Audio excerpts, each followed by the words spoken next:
the job I always wanted to do. So for me, it's not a job. I love it, simply, and that's help. So the combination between a race engineer and a driver coach together is helpful first. But I don't think he's the best in the grid at the moment at all. I think he will never be, because he's lacking the part of being a serious driver. I mean, it's the level of experience the drivers have got in sim races is getting better and better, but it's not real motorsport anyway in that sense. It's getting better only. Rules doesn't have a way to punish us. It means it's allowed, and that's not different from real motorsport. Spa is the worst for me in terms of box. They have effect, but depends from the car. Of course, if you have a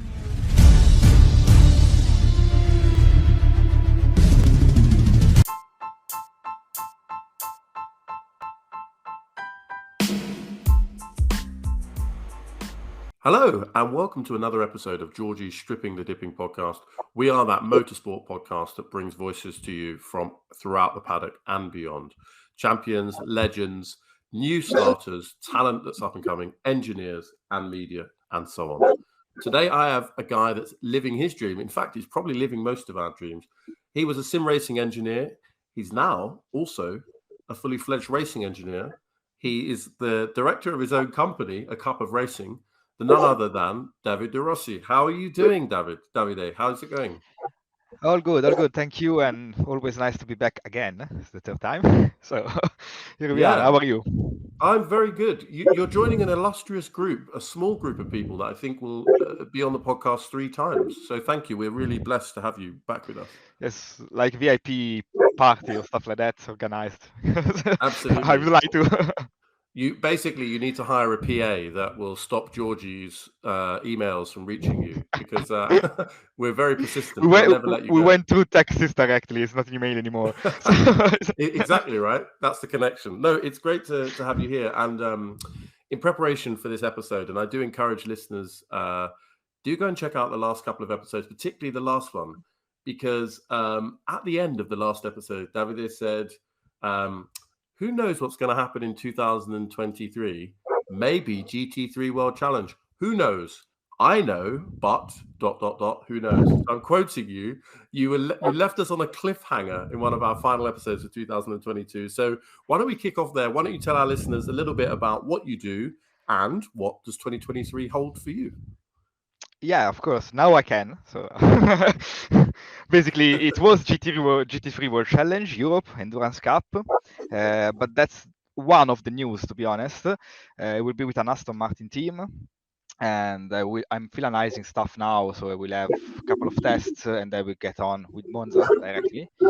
Then there are opportunities for a race in 24-hour series, but it's to be confirmed. Could have been 24-hour Barcelona at the end of the year.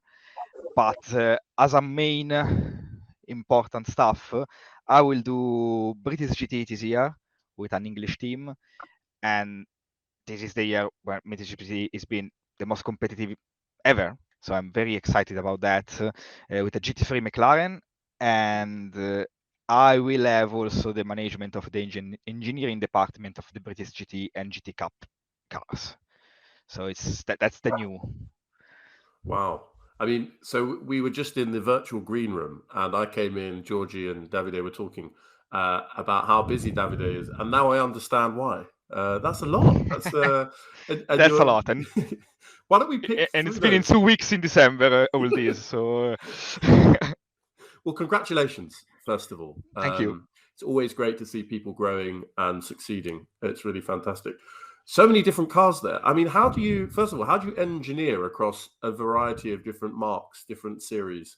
How do you manage that? Do you have different compartments in your brain, or are there lots of similarities? Well, it's still a GT car, so as soon as you are in the same class, there are of course differences between brands and between GT4, GT3, GTE, but it's a GT car, as I said, so you can actually expect a similar behavior overall. Compartments in my end helps, because you work with McLaren, these are the weaknesses, these are the strengths. So you know what to do. Then you switch for an Aston Martin. It's a front engine car, so it's completely different balance, different concept, a different way to use tires. Sometimes different tire brands as well, because you can do Michelin, you can do Pirelli, and who everybody knows the difference, I think, between different brands is everything about the tires at the end.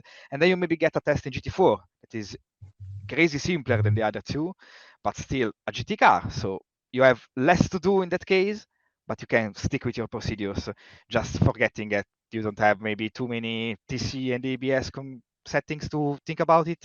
Regulation with the cars are much easier and less, so it's more driving coaching and driver focus in that case. But yeah, definitely in my position, what I help me is dividing everything in compartments, even personal life sometimes, because if you are busy and you have 11 months out of 12 with races and tests, if you want to have a life out of that, you need to divide things. Otherwise, it's just impossible to manage everything properly, you know. Well, I mean, good luck, and maybe you need to write a book or something about how to be 200% efficient and productive, and I definitely read it. Maybe in the future if we got time. Yeah, you need 13 months to yeah, exactly. Yeah, it would be good. 14, one for holiday. Otherwise.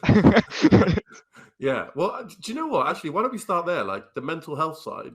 Like, you seem like a guy that's happy, right? But you're leading a busy life, and maybe on the surface, we're all projecting how happy we are. But how do you keep your energy levels up in spite of this schedule? Yeah, I mean, as I said a couple of podcasts ago, this is the job I always wanted to do. So for me, it's not a job. I love it simply, and that's help a lot in terms of mental health and keep the stress down.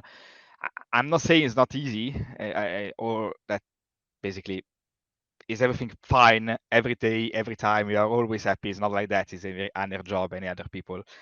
But doing a job you love, as you know, is a start. And then if you are able to have a mental strength and manage your things between jobs, personal life, holidays, and whatever it is, family, in a proper way, like for example, it helping me a lot, dividing everything in compartments. So when I'm home, I don't have to work. I'm not working. It's just home time. So I spend with my girlfriend, I spend with my family, and that's it. With my cat, and that's it. When I'm working, I'm working. So my phone is basically 90% off. I don't answer text until the night. It's just about full focus on the car, full focus on the race, and putting everything together. But then, as I said, you come back home and you do the same. So it's not being difficult, to be honest, but you need to be very organized, a good strength in your head, and divide everything from my side. It's working for me at least. Then every people is different. Yeah, well, it's definitely working, at least from my perspective. Why don't we? And it's great that you love your job, and I hope listening at home, I hope you're in a similar position or have a path to getting to that position where you love Mondays or Sundays, depending on what your profession is. So tell us a bit about the British GT3 series. So I am definitely the weaker of the two when it comes to GT racing compared to our co-host Dens, who unfortunately isn't here today. But a quick Google suggests that the McLaren car is the 720S. Is that right? And what does that car look and feel like? Describe that vividly to our listeners. That's correct. British GT, as I said, this year is the most competitive year since it exists. We have a lot of drivers, a lot of good teams coming to do the race. It's my full season, my first full season, because I did some races, like extra races, but this year is full committed for that. So that's why I'm excited, because it's a national championship, to be honest. But it is the oldest of SRO, so it's the first one that actually SRO managed to build up. So there is a kind of a story. Winning the British GT is like winning a European Championship for the level, for the competition, for the story, for everything. The McLaren is a good car, to be honest. It's not a very difficult car to run. That's a point in terms of getting no stress or less stress. And it's a very particular schedule, because a British GT weekend is not the same every time. You can get races where you have 1 hour race, 2 drivers, and 2 races per weekend. And then you got a 3-hour race like the Portimao one of this year or the Silverstone 500. That is historical. And then you got a normal race of British GT weekend. It is just 2 hours. So it's a good start for drivers that want to go higher level. At the same time, you got the competition you can expect from a higher level sometime. And you can practice both sprint races and kind of endurance because you start to do 3-hour races. I know it's not exactly the same like doing ELMS, for example, or WEC, because you got as a minimum 4-hour races for ELMS and 6-hour races for WEC. But it's a start, and it's still a national level, to be honest. So at the end of the story, you got a very good competition, but you're still doing a national championship, so you can have young drivers that want to develop themselves and go in other places, you know. Fantastic. And you mentioned drivers. You did just talk about driver coaching when you were talking about one of the tasks that you have to do. I'm really intrigued by that. And we've had other guests on in similar positions. We had one of the engineers from, in fact, lead engineer from Brian Herter Autosport saying driver coaching was one of the most fundamental parts of his job. What does that look like? What do you think is success when it comes to driver coaching? Yeah, the best thing is having a pro driver helping you, because you can see things from an engineering perspective, but a pro driver is in the car, is experienced in driving the car, and sometimes he's a factory driver of that brands as well, so know the car much better than an engineer in terms of driving. So the combination between a race engineer and a driver coach together is helpful first. Then it's about run plans, and I'm not telling too much about this because it's kind of secret. But you need to sort out run plans that put the AM in a position where it has something to analyze with the pro that is useful.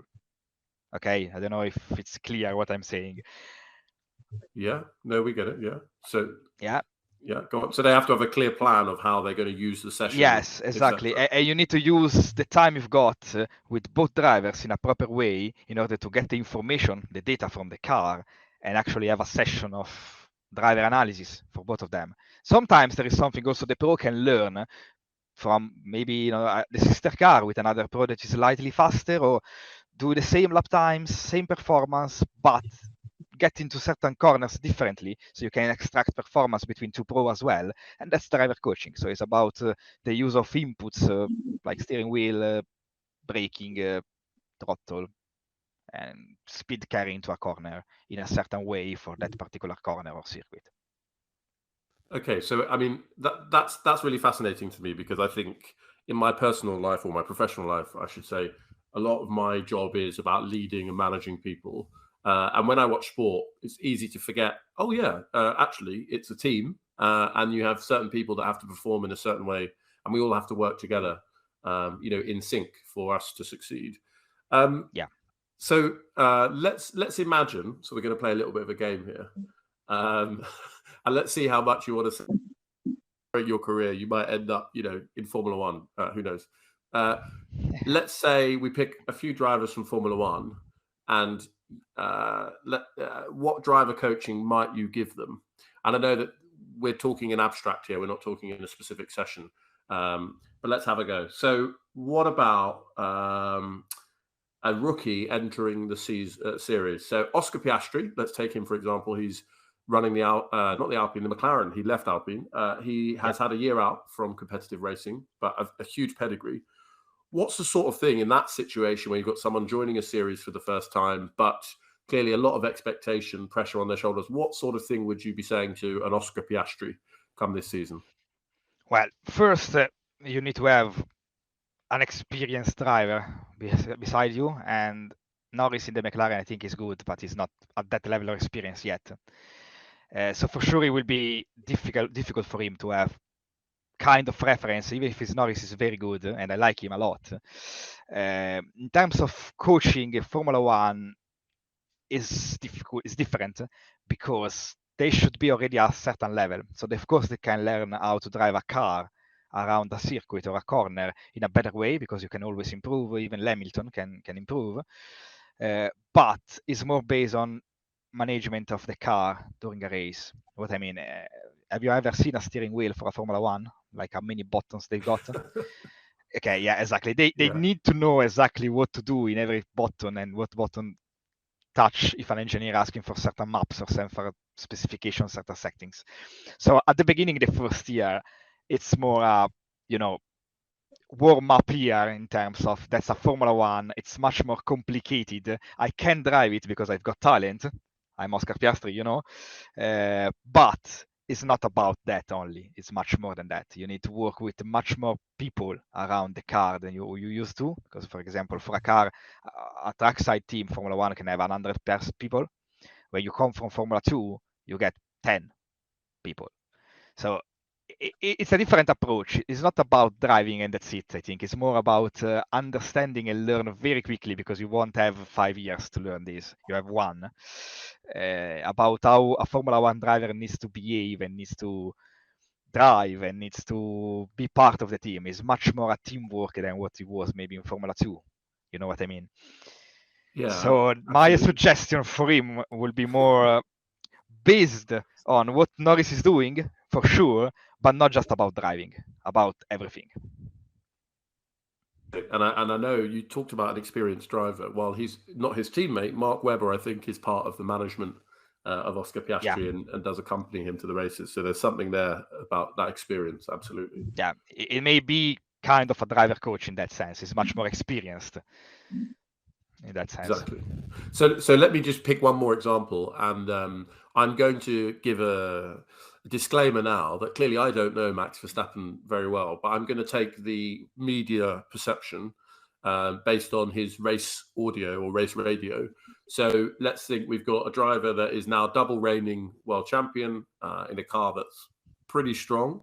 But actually, when things go wrong, he can tend to fly off the handle, as we'd say in England. He can tend to lose his cool every now and then. So imagine you're coaching a driver. It could be in any series, or it could just be Max. When you obviously want him to win the race, the pressure's on, but equally, you know that you have to tread carefully in the way that you communicate news during the race. How do you approach that as an engineer? Yeah, I think as an engineer, he is a difficult driver.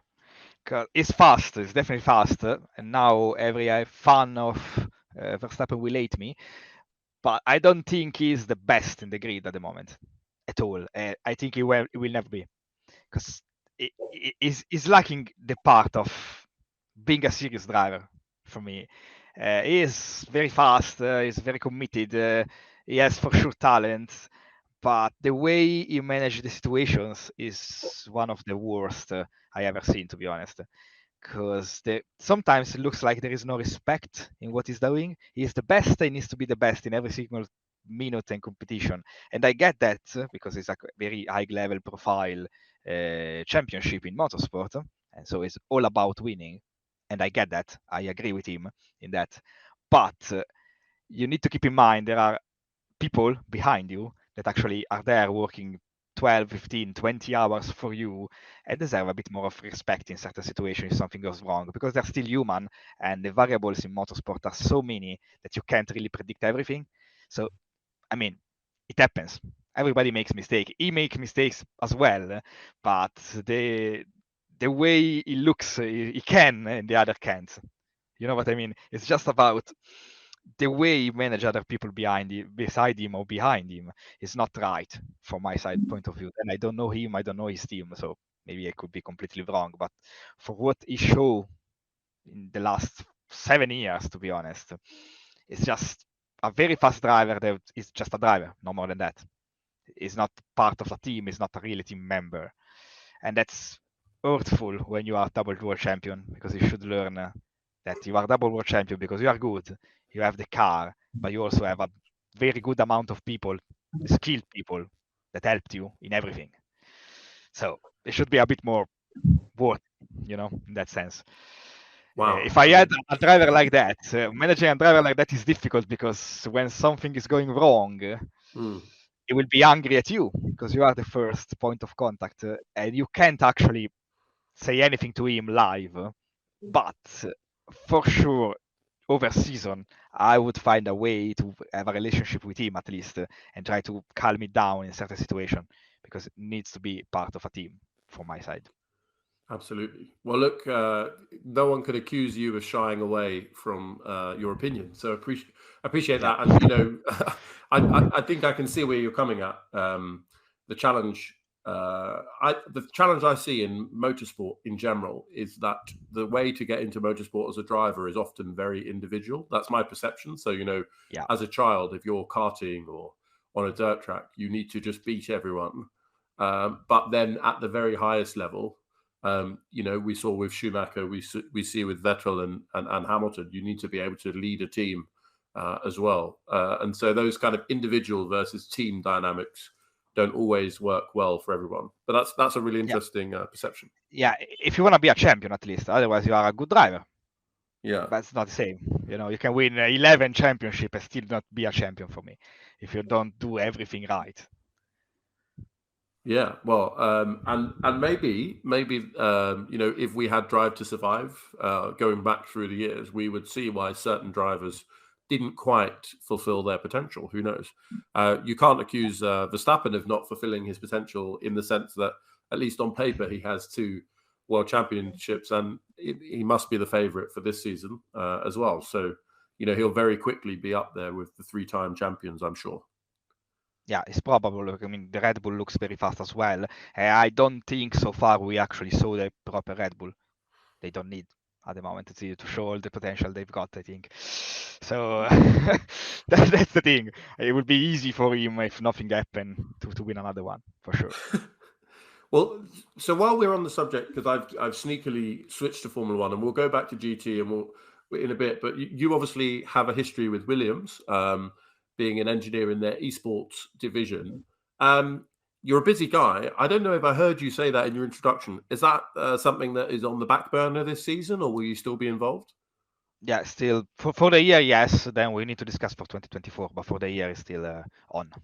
Fantastic. Same position, nothing changed.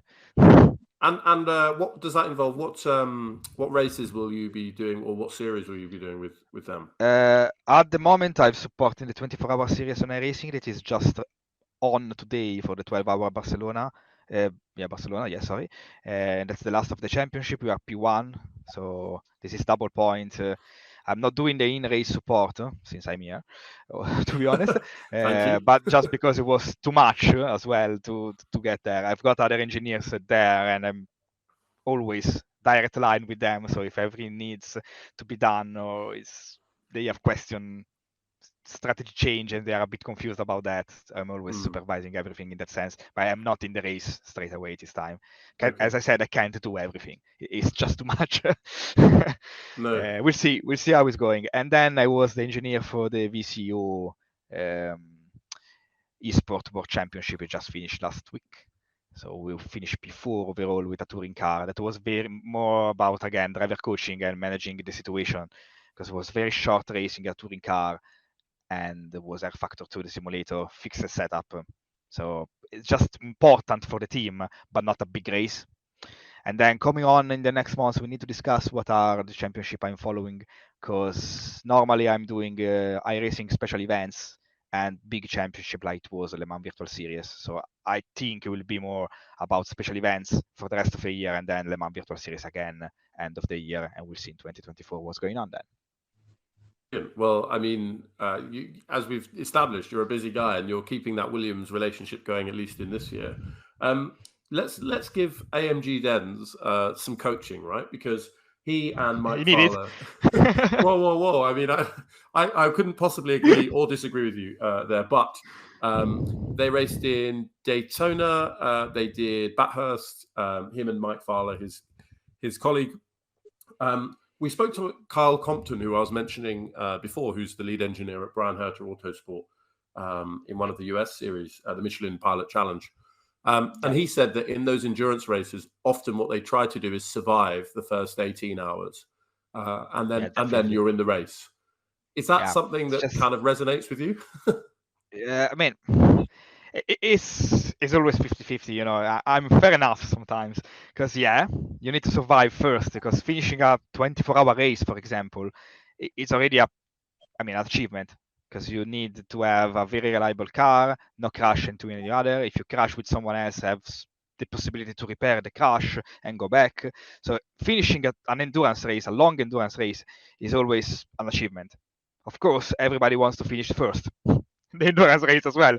So I agree with surviving at the beginning, because it's such a long race that if you don't survive at the beginning when there is a bit of traffic, a lot of fastest car maybe overlapping you, or you overlap slowest car, depending from the category you are in, definitely you need to survive, because it's an easy crash, otherwise you finish there. But if you want to win, you need to do a bit more. You need to have a bit of luck, first of all, and have a very good strategy to get out from a bad position if you started at the back, or to keep your position if you start in the front. So it's not easy. It's not just about surviving for me. It starts with surviving, but if you want more, you need to have everything on the right places in the right moment. In 24-hour races, it's a lot. It can't happen sometimes, simply. No, and yeah, that definitely resonates. Surviving is the minimum, and then you need to push on from there. The thing that I watch this sometimes. I watch Denz and Mike going around. The thing that strikes me is the amount of concentration that you need to have. So they've had a few unfortunate incidents, often with drivers that are a lap down or several laps behind, or in a different class. How, particularly in that sort of GT space where you've got the LMPs running around perhaps as well in those endurance scenarios. What advice do you have when you're managing cars at different speeds, or in a race environment with cars at different speeds? Yeah, that's actually a good question, because sometimes in sim racing, the fastest car needs to be aware of the slowest, and this is not something that happens in real world. It's actually the opposite, because if you are the slowest, you are the one to be careful of who is faster. And for me, it just makes sense. So I don't understand why in sim racing is different, to be honest. But yeah, the thing is, if you are in a GT car, you overlap from an LMP2, for example, you want to be as much as possible easy to understand from the other car. So you don't go changing trajectory immediately. You do a line that is comfortable for them to overlap you in safe, without be unpredictable. Because if you want to make space and you are unpredictable, so you change line immediately, for example, you change direction immediately, the driver in LMP2 is coming much faster than you. He couldn't have the time to understand you are moving and actually try to go where you are going. So you crash.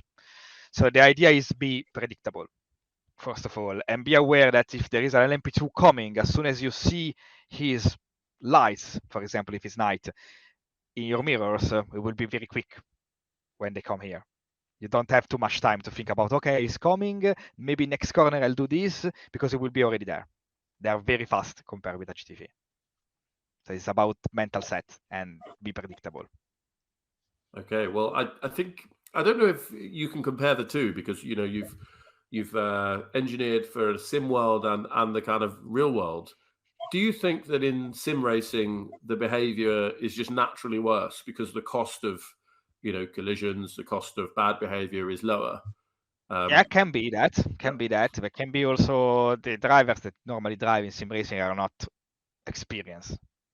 So a lot of team, a lot of drivers do stuff they think they are right, but not because they're stupid, just because they don't know. They're not. It's not their job. And maybe you do something you think is 100% right, and it's the worst way to do that particular thing.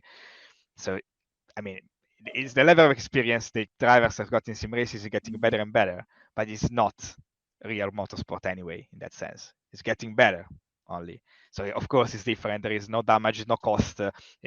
Sometimes you don't retire the car, but it's also true that you can retire the car. Just imagine you do 12-hour Sebring, for example. You are leading your class until the end of 11th hour, and then some LMP2 comes and crash into it because you don't give space or you are unpredictable. And maybe you can't repair the car because it's too damaged and it's 6 seconds slower per lap, because it happens in sim racing sometimes. You just retire the car, you are winning after 11 hours. So the effort you're putting into is a lot. And you vanify everything for an hour. So yeah, you can compare it. The difference is experience for sure. Damage cost is much less, but it costs 8 hours of preparation and 12 hours of racing, maybe leading. For what? Just for being unpredictable, maybe. So Well, it's not completely different from my opinion. It's 90% different, let's say. okay. The fundamentals are the same, right? Yes, it's common sense, to be honest. You don't want to crash. Either it's virtual or real. You want to win. So Yeah. Well, look, we're going to clip this part of the podcast and send it directly to Dens and Mike ahead of their next race. They just released, I think, a livery, a stripping the dipping livery for their upcoming Le Mans challenge. I think they're racing a Lamborghini. So, guys, please do check out Dens' channel. He did a livery reveal. It looks fantastic. Do give him all the support in the world. On the subject of esports, and I appreciate you may not be able to say very much. The Williams team did come in for some criticism in Daytona about a month or so ago, to do with qualifying, to do with, I think, the second car when it went a lap down. Do you think that as esports becomes even higher profile, that the level of competition and competitiveness will go up? Do you think, like, what do you put that sort of controversy around? Was it teams that lost having sour grapes, or how did that feel to you? How involved were you? I can't say too much, as you imagined. Yeah. The only thing I can say about this is they were people that probably do the same if they were in our position, and they just didn't. And the morning after, everybody has like a consciousness about sporting regulation and stuff. So I'm not saying we were right to do it, but if rules doesn't have a way to punish us, it means it's allowed, and that's not different from real motorsport. I mean, we can have a list of example of gray area regulation that people used. I get it's maybe not the best sport behavior, but I don't see a real problem in that, to be honest. As I didn't see a problem in having the double-decker diffuser with the Brown in 2009. They were clever to use the gray area. It wasn't sportive. It was bad Formula One, but they won a championship, and it's fair enough. That's the only thing I can say to you about this. No more than that. I appreciate that. Good. And yeah, we don't want you to lose your job. Then we would just Thank be you. interviewing a guy. You'll be less busy. Maybe you can come on more. But no, there's a kind of the famous quote from Ayrton Senna about, if you no longer go for a gap, are you a racing driver? And maybe he said that in the context of being like more naughty than you're describing. But yeah, certainly if there's a grey area, motorsport has historically driven innovation through those grey areas, sporting and technical. So yeah, well, thanks for answering the question. At least I appreciate it. Let us know afterwards. I mean, I want to have everybody happy. Yeah. No, good. I appreciate it. Good. So let's talk about another compartment in your brain, which is the GT3 World Challenge. And you mentioned that you are with the Aston Martin team this year. Yep. Can you talk a little bit about that series and then a little bit about the car? Like, what is the challenge facing you?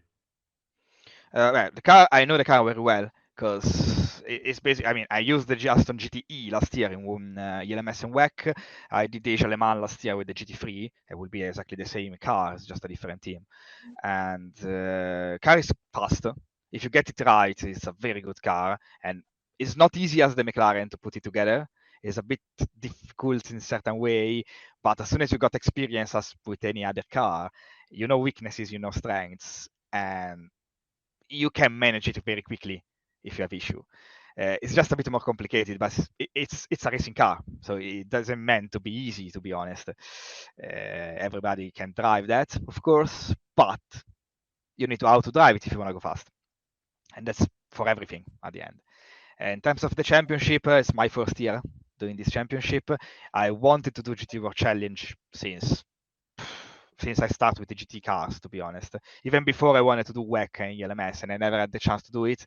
So having the chance to do the Endurance Cup is exciting for me. And there are a couple of things that are still not completely confirmed. Hopefully next week or soon it will be. But it's clearly an endurance championship. The level is very high. You got names like Valentino Rossi, for example. I'm super excited to be doing the same paddock with him, to be honest. We may speak Italian together sometimes, who knows. And for the rest, I want to do 24-hour Spa. I think it's the best and the most famous GT3 races. So after I've done Le Mans last year, it's good to have an opportunity to do a 24-hour Spa as well. And I'm looking forward for the 1,000 kilometers of Paul Ricard, because Paul Ricard is not my favorite track. It's my favorite place for box garages. That's perfect, because it's the only place in Europe, at least, that you get private office closed from the car up, like alpha floor up from the cars. So the engineering department is always separated from the car. You don't smell petrol all the time. It's very good in that sense. So it's my favorite place as a building. It's not my favorite track in the world, but the competition is good, and the 1,000 kilometers per Ricardo is always a very competitive race. It could be a kind of preparation of Spa as well. Happy to go race in Italy for Monza. Happy about that. It's difficult series. It's 40 cars in the grid. It's completely different than what I've done so far, to be honest, and I look forward to it. It sounds like you're extremely enthusiastic, and you'll be ticking off lots of I don't know, dreams or bucket list races. You talked about something that fascinated me, that the boxes or the sort of offices and spaces for engineers differ between the tracks, and you mentioned Paul Ricard being your favorite. Which track is your least favorite, without necessarily offending any circuit owners? Strangely Spa, because I love the circuit. I think it's one of the best circuit in Europe for the level of competition. It's so unpredictable. Weather is bad and can be bad an hour and very cool the other hour, and you need to change everything accordingly. You can have a 6-hour race with 12 red flags, 12 safety cars. I'm just saying numbers. So in terms of racetrack, Spa at all in the world is my circuit, but the boxes are pretty bad. They're old, short, small. You can't really fit everything, so you don't have the space you normally work with. But if I have to say something, it's not different in any other UK racetrack apart from Silverstone, because they're old. They have no space at all in the track and outside the track. So that's the thing. Spa is the worst for me in terms of box. Fair enough. And I mean, maybe, not to get too mathematical about this, the classic circuits probably don't have to work as hard to get the girls, in the sense that no, exactly. The series is never going to say, no, sorry, Spa, your boxes are too small, so we will not be. We are not coming. Yeah, it's not going to happen. I mean, Spa is one of the circuits when you pay as an organizer to go there. It's not the circuit paying you. Yeah. Okay. Right. So I mean, it's fair enough they want to be like this, and it's part of the experience. To be honest, I don't like it because you are working, so you want to be as much as comfortable as possible, but it's part of the experience. You are going on an historic racetrack. It won't be good to have the best box in the world, super technologic with 100-meter square space and stuff like that. It would be different. It won't be Spa anymore. Yeah, well, we don't want them to cut down the trees, so we will let them. And yeah, the infield is hilly, having been there a couple of times. So yeah, they have a logistical challenge, but over time, I'm sure it will improve. It's the best track in the world for me. I mean, no offense for all the other circuits, but I love it. I've got a keychain in my car keys. I've got a carbon fiber shape Spa on the wall in my office. So it's pretty clear I like Spa. Well, I was going to ask you about the experience of being at the track during an endurance race, but before we do that, and this might be a very niche question, so apologies to if you're at home and you're like, what the hell is this about? So I started watching motorsport, mainly Formula One, but also IndyCar in the 90s. And Spa had a different bus stop chicane. I think it's changed a few times. If you remember those, you probably only worked on the latest version, but do you have any sense of whether that is the best, that's the optimum bus stop? That's such a niche question, but I'm sure you'll get it. What do you think? It's difficult to answer because I never saw the old version live. Okay. I had in my mind how it was.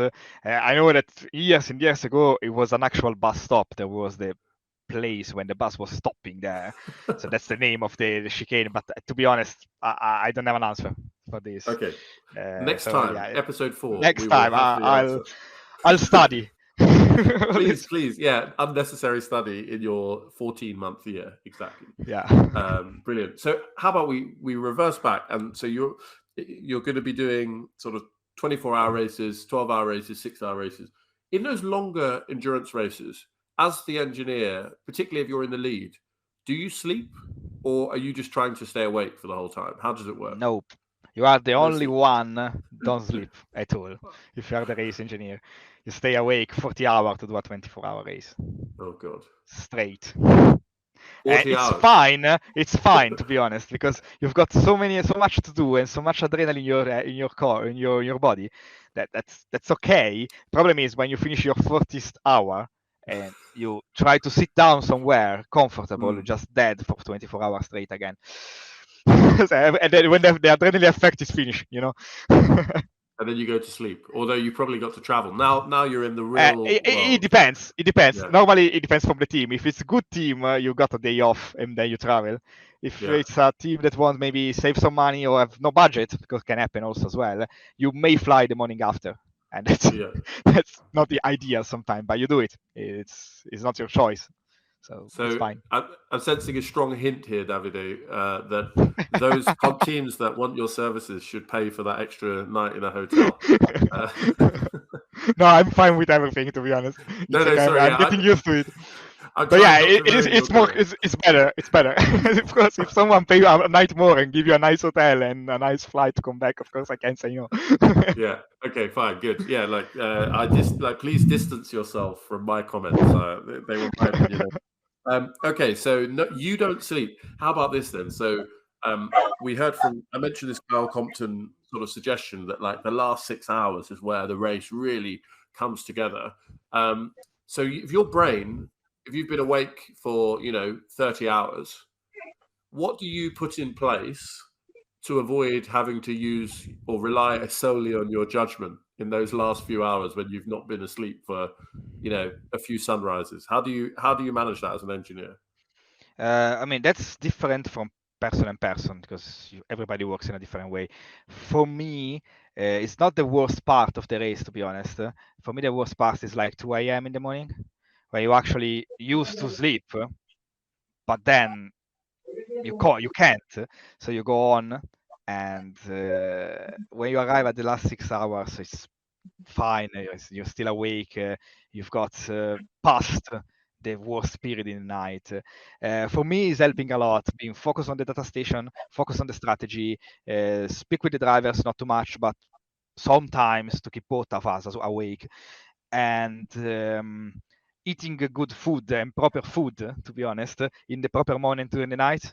So you want something that keep you awake, so proteins, stuff that is filling you with energy without getting you sleepy, so you don't eat a pasta 1 a.m. in the morning because you will go straight to bed after. So try to do kind of stuff like that. Coffee, not too much coffee because you get nervous, and if you get nervous, then you're stressed. And if you're stressed, you can make mistakes. It's a balance between everything, but when you get into the last 6 hours, for me, the worst is done already. So I'm much more focused than during the night, at the beginning of the night, 1 a.m., 2 a.m., something like that. That makes sense. Yeah, those last 6 hours is when the race, it becomes more demanding, more interesting, and your body is naturally waking up in your circadian rhythms anyway. That's really interesting. So let's play an impromptu game then, which is Davide's kitchen. Yeah. How do you say kitchen in Italian? Is it cucina or something? Cucina. Cucina, right. The cucina de Davide. Right. We're gonna. So let's go through these 40 hours. Right. I'm fascinated by this. So coffee, but not too much coffee. Right. So my personal strategy is I can't have coffee after a certain time in the afternoon, or I will struggle to sleep. So what is too much coffee, or what's on the limit of coffee here for you? Yeah, let's say that a proper coffee is a single shot of espresso, and all the rest Yes. is try to imitate. You know? Proper coffee, exactly. It depends. It depends. It's not. There is no schedule for that. To be honest, you get to a certain point. You need one. You think about when I had the last one, and my idea, if it's been like 4 hours ago, yeah, I'll get another one. If it's been an hour and a half, 2 hour, I try to resist, and maybe I drink water or something else. Try to have something in the data station I can use with my hands, like anti-stress or something, just to keep awake and stuff like that. In the meantime, and then when you get other 4 hours, you get another coffee. Okay, it's not precise. It depends. It depends. You are days you are more tired because maybe you had a very difficult week with the car and you always went to bed late, so you are tired more than when everything is smooth and you're always fine.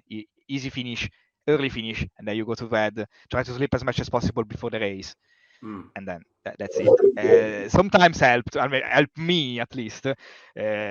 Half an hour when the car is in the grid, for example, you may have an hour or an hour and a half of nothing because it's grid walk, is everything.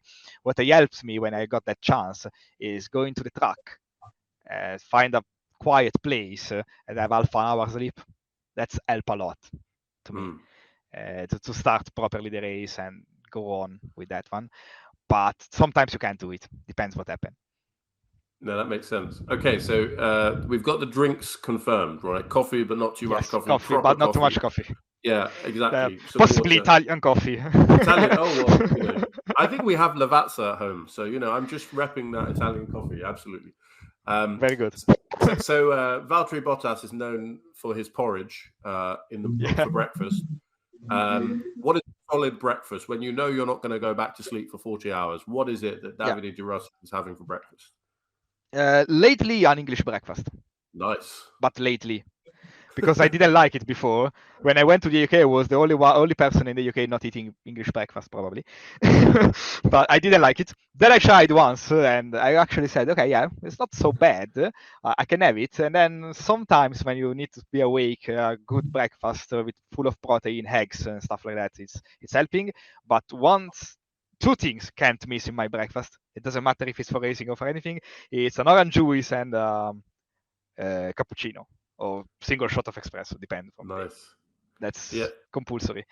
Okay, and I'm told that Italians are quite strict. Maybe this is a stereotype about not having cappuccino after a certain time. It's like that is after 10 a.m. It's not time for cappuccino. I mean, unacceptable. It's between 6 a.m. and 10 a.m. Afterwards, it's not breakfast anymore, so no cappuccino. No, exactly. And so for our American listeners, you may have heard of an English breakfast, but just to confirm, it's very meat heavy compared to what I know a lot of. I lived in Brazil for a couple of years, and they were just shocked. Why would you eat sausages or bacon, in the morning? In the morning. It was eggs. The same question I've got when I moved here, to be honest. Yeah, I mean, it's a logical question. And you have eggs, you have beans. I personally don't like baked beans, but lots of people do. And then it gets more peculiar as you get more English. So you can have something called blood pudding, which is like a black sort of sausage that I won't even describe because it makes me feel a bit ugh. But you can have mushrooms, which I like. It goes on and on. But no, I'm glad you're a fan of the English breakfast. Okay, so then you said, look, it's 2 a.m. Crucial moment. Do not have your pasta. Don't have your carbs. So what is that source of protein that's getting you through that quiet night? It's mainly snacks. Sweet snacks that helps, or kind of energy protein bars, cereal, something like that. It's not a proper meal, but every 1 or 2 hours you want a snack. About that. See, everything you have to leave no stone unturned to be successful. You've got to get that, get the diet right. Very good. I endorse. Yeah, I'm still getting fat anyway, so there is no point in. Well, you'll. I'm sure that next time you're on, you'll have found a new way to exercise in between your many jobs. It's another compartment in your brain. To be honest, I've just bought a mountain bike, so maybe maybe we can get some weight out of my body. Yeah, you can cycle from Spa to Nürburgring or something. That would be that would be long. Probably be dead by the time, but anyway. Well, no, not if you've had your cappuccino and your English breakfast. Then you'll be. It's fair enough. Fair enough. Okay, brilliant. So thank you for giving us that behind-the-scenes scoop on what it's like in the box for a long endurance race, particularly in Spa. I had a vivid image in my head, so thank you for that. So let's turn our attention a little bit towards Formula One. So this episode, you'll be listening to this, I think, on the Saturday after the first race. So what a fantastic race! What a great, what a surprising result, eh? We'll see what happens. So what we've seen so far, we're recording this on Saturday lunchtime of Bahrain. So we've seen practices 1 and 2. I think practice 3 is probably going on as we speak. I don't know how much time you've had to follow Formula One, given how many jobs you've got. But any observations about the 2023 season? Yeah, I didn't have too much time because I was testing in Barcelona when they actually start to do testing and winter testing and everything. I look at the cars when they present the liveries, and I'm saying present the liveries because I'm pretty sure half of the team didn't actually present the car. And that's fair enough because you don't want to show things. I think some of the teams had different solution, interesting solution. Some ducts on the side parts of the Ferrari looks interesting for aero, but it could be, Ferrari is a bit under the lights in this moment, under the spotlights. Everybody's gonna look what they do because they should do much better than what actually doing at the moment. So it can be a good risk because if they make it right, it could be a solution that maybe improve, I don't know, traction or whatever they need. But it could be also a risk doing, we need to do something different, we need to try, and then go the worst car ever. We'll see about that. For the rest, I think Mercedes got a good choice to remove the idea of not having or almost not having side pods. It's much better now. I think Red Bull is the car to actually beat, and they didn't modify too much from last year, but why they should, to be honest. It was already fast and very performing like that. So they, of course, will improve something throughout the season, and I think they are the most favorite for the final victory. But Formula One is a very long championship. You need to put in practice a lot of development, race by race. When you go Barcelona, you normally have a kit ready for that. Then you go Monza, Spa, a very low downforce, and we know Red Bull normally run a car a bit more downforce with the others because they can, to be honest. So why not? They have got an efficiency from the underflow that is great compared with other cars. So it's not just about having the car ready and very good at the beginning of the season. It's just about working in the same way towards results race by race, because it's 23 races just because they canceled China. Otherwise, it would have been 24, and that's crazy for a season of motorsport. So you can't really see now what's going on. I think Mercedes is not in a bad position. I think Red Bull is the car to be beaten. And I think Ferrari can have chances. Of course, they will be the three main teams, the three top teams. But it will be interesting to see other stuff like Oscar Piastri in the McLaren, for example. If Williams made a car that actually improved the performance finally, they got two good drivers this year. I like Sargent. He had very long runs in the winter testing with him, a lot of laps with no problems. So maybe the year, who knows, to come back a bit on the top. And for the rest, I think Aston Martin looks very like Red Bull last year, so they will be fast. Alpine, not sure. And Alpha Tauri and the other brands are a bit more on the mid-championship position, so don't really know what they are putting together and why at the moment. I didn't have the chance to follow more than that. That's a great roundup of the grid. And I think the thing I like about Formula One is in the race, you're kind of watching a graph. You're watching trend lines. Cars can go at a certain pace with a certain degradation. They need to stop, and so on. And you're watching them complete their race time or race distance in a certain time. And then I think zooming out, what's really fascinating now that we have the cost cap and now that we have this kind of wind tunnel regulation, which basically disadvantages the most successful teams and gives them less wind tunnel time.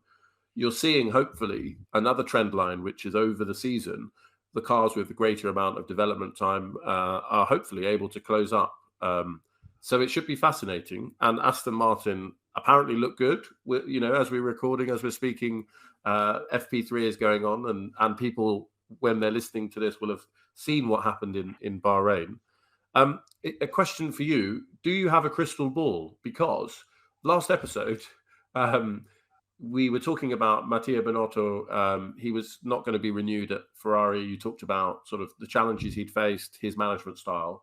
And really interestingly, there was a conversation about Fred Vasseur taking over, which, given that was, I think, in November or early December when you had that interview, great knowledge. Did you know something, or was it just... No, it was just for me. It was common sense for me. For the people that was kind of available, for what you know from the press, at least. He was the only one that can actually accept the job.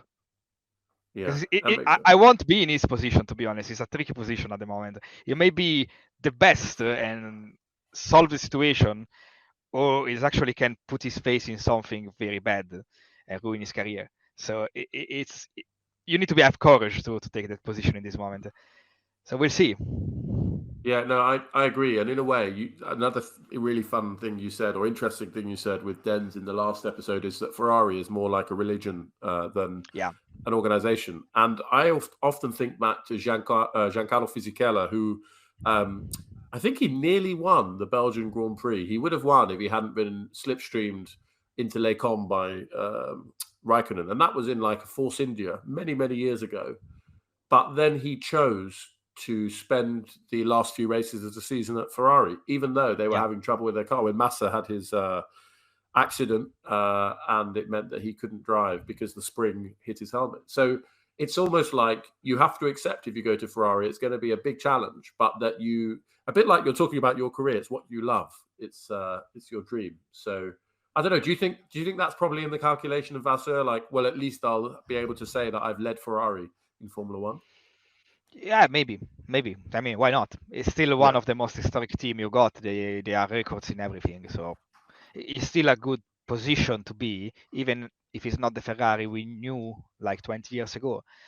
I think it's a bit of a shame the last few years, but I don't know. I mean, for sure is very close to Leclerc, so relationship with the drivers should be okay at least this time.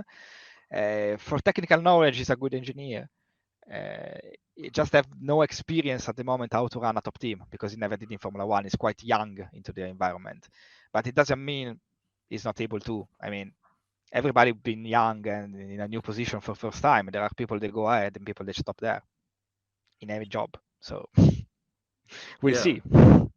Well, Fred Vasseur, interesting character. I can't quite remember where he's from. I think he's French, right? Or Swiss, maybe something like that. And the last French-speaking team principal at Ferrari was Jean Todt, right? Jean Todt, so he was French.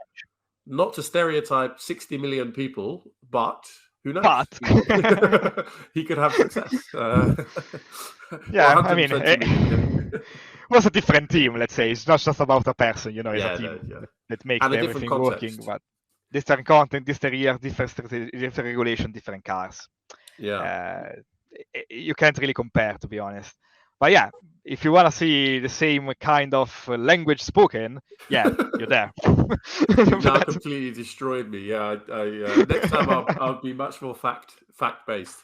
Okay, I'm going to try and bring it back to your engineering language. Right.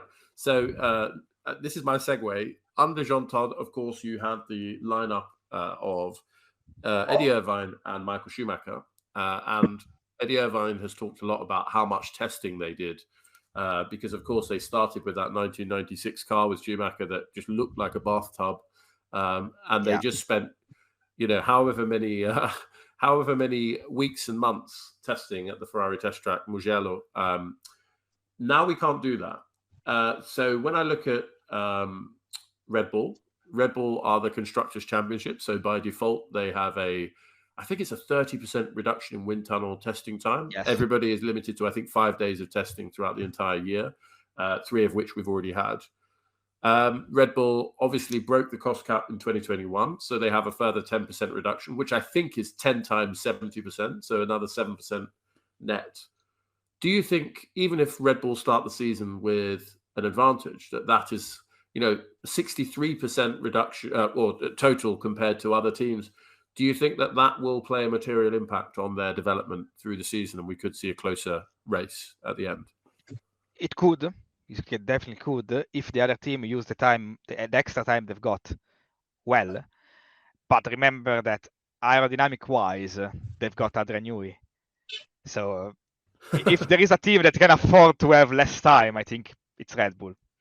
So I'm not super sure that will make a big difference. Maybe it's make a difference. Some people may come closer, but the difference to say, okay, Red Bull is fast now, we want to be in 10 races, I don't think so. Okay, well let's see. And George Russell. Speaking 10 races. Yeah. No, I mean George Russell's made the point that in the first 6 races are spread over something like 3 months, and then at the end of the season, 3 months covers 11 races. So I'm not just having wishful thinking here for Mercedes, who clearly aren't quite on the pace yet, but there is development time. They did cancel the Chinese Grand Prix, so there is a month where there will not be a factory shutdown because it is season. So we'll see what happens. Yeah, exactly. And it's a good month because if I remember well, it's between when they finish to race in the other part of the world and they come to Europe. So it's actually the first development they put into the car, seriously, if I remember well the calendar. Yeah, I think so. I think the 6th race is in May, and I think it's in Imola. So yeah they'll be solidly back into the start of the European season. I can't quite remember where Baku is because the season seems to move around now. But it's fair enough. I was looking at the calendar some times ago. It's just crazy. The last part of the calendar is just going away and not coming back basically till December. Yeah. So yeah, I can't remember to be honest. So I mean, bringing it back to you a bit, there's a lot of traveling in Formula One, and maybe you wouldn't be able to have that extra day in the hotel after the race. No, you can't definitely have it. But is there an aspiration there on your side one day, perhaps, to engineer in Formula One? Well, it depends. From career perspective, maybe 1, 2, 3 seasons. Then it's too much, especially with this pace. Because still you're young, you can do whatever you want. It doesn't matter if you stay home or not. Okay, you want to stay home, but you want to also develop your career since you're young. When you start to have maybe a child or something, you won't spend much more time at home. So I see Formula One, so something like it may be interesting to do just because they got factory roles. So if you want to have less travel at a certain point, if you've got experience, you've got everything done properly for the last 10, 15 years, you may move to a more factory-based role and enjoy a bit more home life.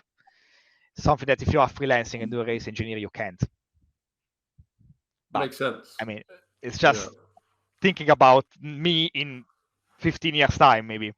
So I can't be sure because I still love going trackside for the moment. So we'll see.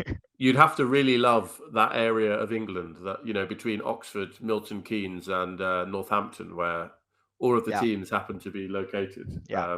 Almost double. Yeah, is that? Yeah, it depends. I mean, the area is nice. I'm living here basically. So there you are. Yeah, I'm living in Oxford. So perfect. It's not a bad area. The weather could have been better than this. But it's still better than it was 10 years ago, I think, because we got summer now here, so it's something. I've got some bad news. If you want weather, I think living in the UK might not be the best option. But I know you know that. I mean, the good thing is I'm coming from northern Italy, so the winter is not completely different. So get used to it. If you come from Rome or Sicily, then you've got a problem for the weather for sure. Yeah, well, and for now you're trackside, so and you're working a lot at night, so who knows. Yeah, and you can go do Asian series in the winter, so you actually follow the summer. Yeah. Well, if you go to Dubai in January, it's 30 degrees. So. That seems like a pitch that, if anyone out there would like to, because I know you're not busy enough, Davide, occupy your Decembers in Asia. I'm sure we could find someone. There's 12-hour golf in December, so maybe. Just saying. And just a random question, because we're coming to the end of the time, but you're talking about weather and engineering. What is the kind of coldest and hottest conditions that you've had to engineer a race when you're trackside? Is there a big variance? I did a big variance, but just because of COVID. I'll explain better. In 2020, I was doing GT4 Germany, and it was a very compact calendar because they start racing end of August, beginning of September, and they finish in November. So can you imagine Germany, Austria, Zandvoort, that part of Europe? It's very cold in winter, racing in November in Red Bull Ring. I will remember for my whole life, FP1, my driver opened the radio and said like, okay, God, I think it's snowing. And what you answer? It's not something that happened. So you have no answer. So yeah, if it's not slippery, just stay out. That's the thing.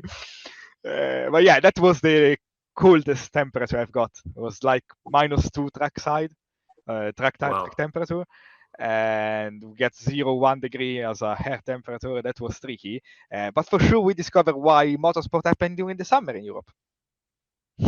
That's easy to understand after you do that. And as hot temperature, if you go, I don't know, Sebring in March, or you do Dubai, or you Abu Dhabi in winter, you can get high temperature. The worst I've got was a 55 track temperature in Monza, 2017, Lotus Cup Italy. We had the car stall, the one you put actually the car on if you are in a tent, that would need some steel plate on the bottom, otherwise you won't go into the tarmac for the hot.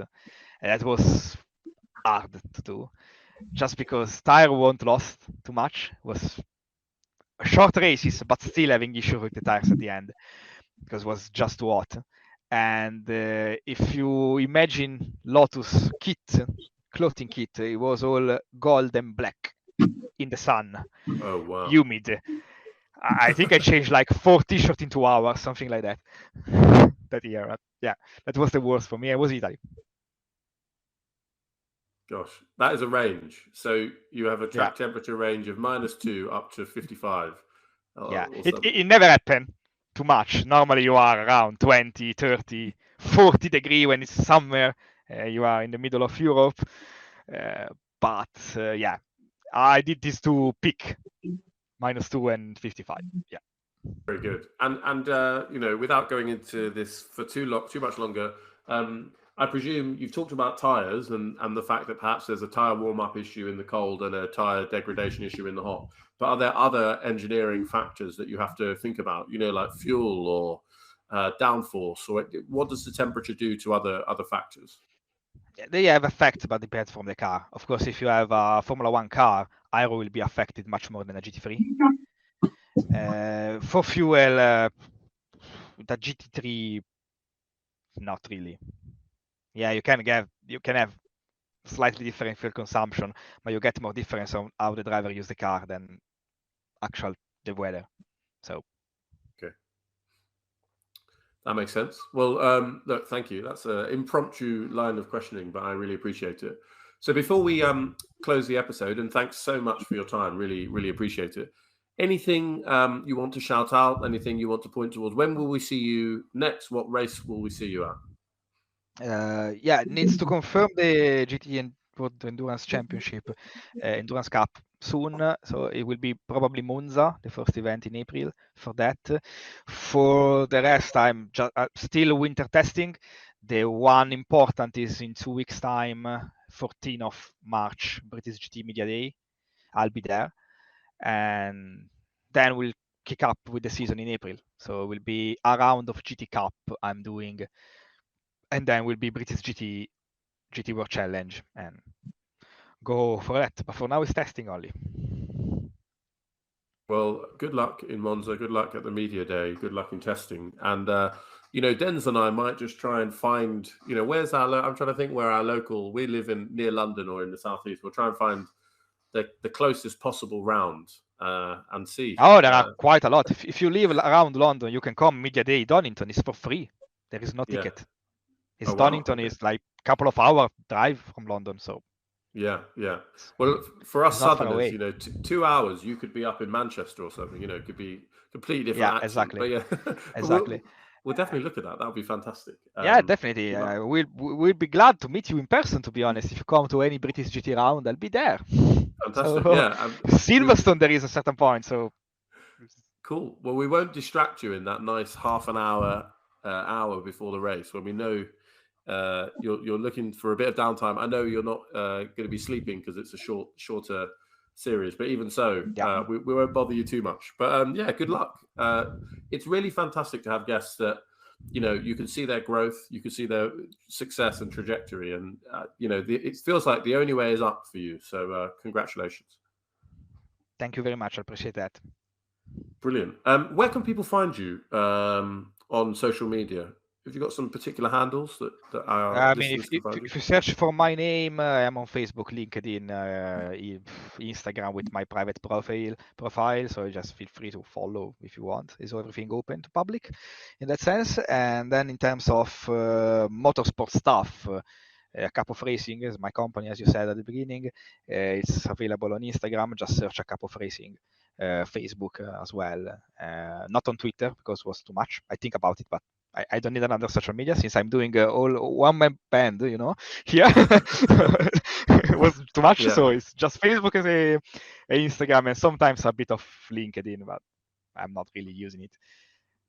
Well, it sounds like soon you'll have a management company. Who knows, Let's see. I've got a problem in that because I want to know everything is going on, and then so why pay someone to do something I can do? That's the thing. No, I know, but maybe a bit like your racing, particularly your esports side, where you're delegating the detail. Maybe that's what the time will come when you're too important to do your own maybe social media. Who knows? We'll see.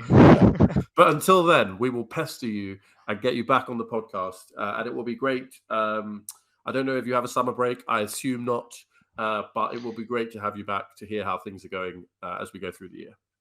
Yeah, maybe during the summer it will be possible. For sure, it's a bit more relaxed than before. So maybe, we'll be happy to do it. Well, guys, thanks if you stuck with us on the episode. Do give us a like. Do subscribe to us on your podcast platform or on YouTube. Both, why not? Follow us on Twitter. We've just updated our profile page there. We are a podcast that's all about motorsport, but all about getting the stories that are beyond the superficial, hearing from fantastic drivers, brilliant engineers, as we've had today with Davide, media personalities, legends, and up-and-coming talent. So this has been F1 Black, your unusual co-host. The privilege to interview Davide de Russis. Until next time, good night.